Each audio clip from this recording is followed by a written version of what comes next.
संधी मिळायची खोटी की ॲडव्होकेट रुपाली पाटील रुपाली चाकणकरांना डिवचायचं काही सोडत नाहीत। आता हेच बघा ना, तिकडे दौंड तालुक्यातील नांदूर ग्रामपंचायत सरपंच पदाच्या निवडणुकीत राज्य महिला आयोगाच्या माजी अध्यक्षा रुपाली चाकणकरांचे सक्के बंधू संतोष बोराटे यांचा पराभव झाला आणि इकडे रुपाली पाटील ठोंबरे यांच्या फेसबुकवर एक पोस्ट पडली।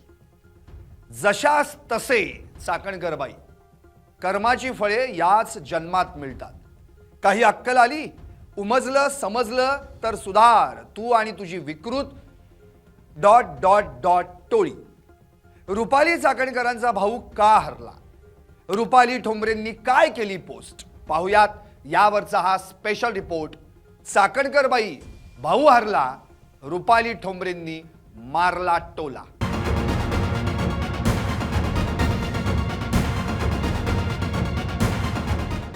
नमस्कार, मी संदीप आणि आपण पाहताय LS मराठी। दौंड तालुक्यातील नांदूर ग्रामपंचायत सरपंच पदाच्या निवडणुकीत राज्य महिला आयोगाच्या माजी अध्यक्षा रुपाली चाकणकरांचे सक्के बंधू संतोष बोराटे यांचा पराभव झाला। या निवडणुकीत विशाल थोरात तब्बल 304 मतांनी विजयी झाले। याच निवडणूक निकालावरून राष्ट्रवादी काँग्रेसच्या रुपाली पाटील ठोंबरे यांनी आपल्या फेसबुकवर पोस्ट टाकून रुपाली चाकणकरांना डिवचण्याचा प्रयत्न केलाय। ॲडव्होकेट रुपाली पाटील यांनी काय केली आहे फेसबुक पोस्ट, पाहूयात। अभिनंदन अभिनंदन, दौंड येथील नांदूर ग्रामपंचायतीमध्ये ढाण्या वाघ विशाल थोरात सरपंचपदी विजयी। नांदूर गावकऱ्यांचे, मतदारांचे खूप खूप आभार। चांगल्या व्यक्तीला, कामे करणाऱ्या उमेदवाराला निवडून दिलं।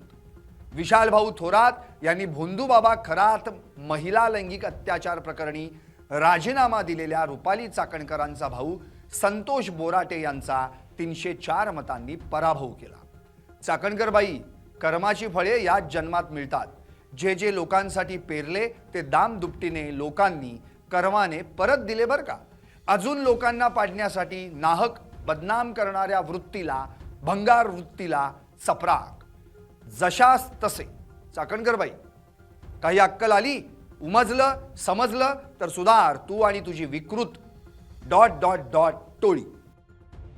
नाशिकचा भोंदूबाबा अशोक खरात प्रकरणात रुपाली चाकणकरांचं नाव आल्यानंतर त्यांना या प्रकरणाचा मोठा राजकीय फटका बसला। या प्रकरणी सर्वात आधी त्यांना राज्य महिला आयोगाच्या अध्यक्षपदाचा राजीनामा द्यावा लागला, तर नंतर आठवड्याभरात याच प्रकरणी त्यांना राष्ट्रवादी काँग्रेस पक्षाचं महिला प्रदेशाध्यक्ष पद देखील सोडावं लागलं। खरं तर या खरात प्रकरणापूर्वीच या दोघींमध्ये खटके उडाले होते। त्यात खरात प्रकरण घडलं आणि या दोघींच्या वादाच्या ठिणगीचा भडका उडाला, जो भडका आजही धुमसतोय। रुपाली पाटील चाकणकरांना डिवचण्याची एकही संधी सोडत नाहीत, हे आजच्या निवडणूक निकालावरून पुन्हा एकदा स्पष्ट झालं। दौंड तालुक्यातील नांदूर ग्रामपंचायत सरपंच पदाच्या निवडणुकीचा निकाल लागला आणि चाकणकरांचे भाऊ संतोष बोराटे यांचा पराभव होताच रुपाली पाटलांना चाकणकरांना आणखी एक टोला लगावण्याचा चान्स मिळाला। नांदूर ग्रामपंचायत सरपंच पदाचा लागलेला निकाल ही स्थानिक पातळीवरची मोठी राजकीय घडामोड मानली जाते। संतोष बोराटे यांच्या पराभवामागे स्थानिक पातळीवरील नाराजी तसेच त्यांच्या कार्यपद्धतीबाबत मतदारांमध्ये निर्माण झालेला असंतोष ही प्रमुख कारण असल्याची चर्चा स्थानिकांमध्ये होत असल्याचं ऐकायला मिळतंय। रुपाली पाटील यांनी मात्र या पोस्टच्या आडून चाकणकरांना टोल्या मागून टोले लगावलेत। चांगल्या व्यक्तीला निवडून दिलत, काम करणाऱ्या उमेदवाराला निवडून दिलत असं म्हणत चाकणकरांना डिवचण्याचा प्रयत्न केलाय। इतकंच नव्हे तर चाकणकरांना सुनावताना चाकणकरबाई, कर्माची फळे याच जन्मात मिळतात। जे जे लोकांसाठी पेरले ते दाम दुपटीने लोकांनी कर्माने परत दिले बरं का, असंही म्हटलंय। जशास तसे चाकणकरबाई असं म्हणून टोलेबाजी केली। एकूणच काय तर सरपंच पदाच्या निवडणुकीत भाऊ पराभूत झाला म्हणून चाकणकर ताई नाखुश, पण चाकणकरांचा भाऊ पराभूत झाला म्हणून ॲडव्होकेट रुपाली ताई मात्र भलत्याच खुश। तुम्हाला काय वाटतं? व्हा व्यक्त आणि पाहत रहा LS मराठी फक्त।